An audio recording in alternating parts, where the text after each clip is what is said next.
Hello. Hello. Hello. Hello. Good day. How are you? Recently, it was Valentine's Day. And what better time to record something I've been meaning to record for quite a while now? A song about love. Actually, when was the last recording I made?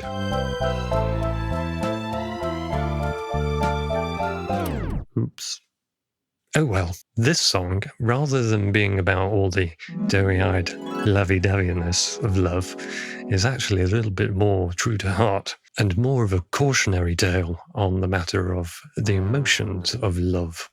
Apparently based on the proverb, when your heart is on fire, smoke gets in your eyes. The meaning of this can be quite apparent, along the lines of love is blind, or be careful of confusing infatuation with deep love, and love versus limerence and all that business. The story portrayed in the lyrics is about somebody that's fallen in love, and his friends just warn him and ask him, how do you know it's love? And he's saying, well, there's something inside that cannot be denied, believing it's forever, and it's really all based on emotion. And as would happen, one day his true love flies away, and the song ends, when a lovely flame dies, smoke gets in your eyes. So not only is it warning you about the emotions that you feel when you're in love, but also the emotions that you feel when you're heartbroken. But I think these lyrics actually extend a little bit deeper than just romantic relationships, and I think it can be applied to any interpersonal relationship. So you can recognize in any relationship, there's always a desire for love or acceptance, acknowledgement, recognition. Now, there is nothing wrong with any of that. We all deserve all of those things in a relationship. The danger I feel is when those emotions are very heightened, we can get lost in them and we can lose sight of ourselves, and we can't see clearly. We sometimes struggle to be honest. And I think this proverb can be applied not just to relationships, but to anything that you feel passionately about, whether it's your community, your beliefs, your political ideology, your career, vocation. If you feel passionately, that's great. But if you get too lost and wrapped up in the emotions of that, you can lose level-headedness. I still hold the belief that love is an active choice that you make every day, rather than simply a state of emotions that you experience. Emotions come and go, they fluctuate, and we go through all sorts of patterns in life.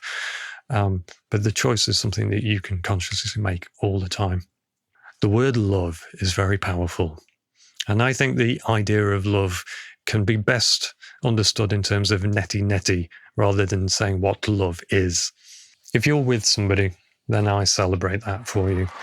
And stay real, stay connected, stay humble, and stay compassionate with yourself and with each other. If you're single, the same goes.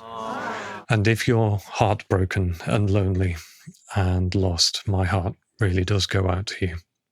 However, I know the grief may feel overwhelming and very painful, and you've probably experienced a lot of emotions like sadness, of course, loneliness, anger, regret, even shame.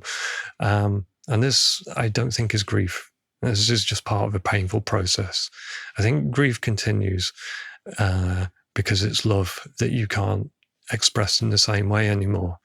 And eventually, I do believe that that grief turns into a love that's directed inwards, where you can appreciate all the good memories as well as the bad ones, where you realize you've learned something or it's added value to your life in some way. So that love never dies. And that's a choice. That's the choice of love. To misquote one of my favorite movies, life is meaningless, Highness. Anyone saying differently is selling something. Inconceivable! And that is the beauty of meaninglessness. You get to choose what meaning you place on anything. So choose love. Choose love for everyone around you, whether they're here or they're gone. And choose to love yourself, because no one's going to do that for you. I know it's difficult, but give it a go, okay? So here's Smoke on the water? No. Smoke gets in your eyes. That's the one. Written by Jerome Kern and lyrics put to by Otto Harbach for the 1933 musical Roberta. Check it out. It's got Fred Astaire and Ginger Rogers. Such a magical pair. So the version I'm going to do is, of course, Billy Mayerl. So please enjoy and have a great day. I'll now see you next time. Hopefully not in a year.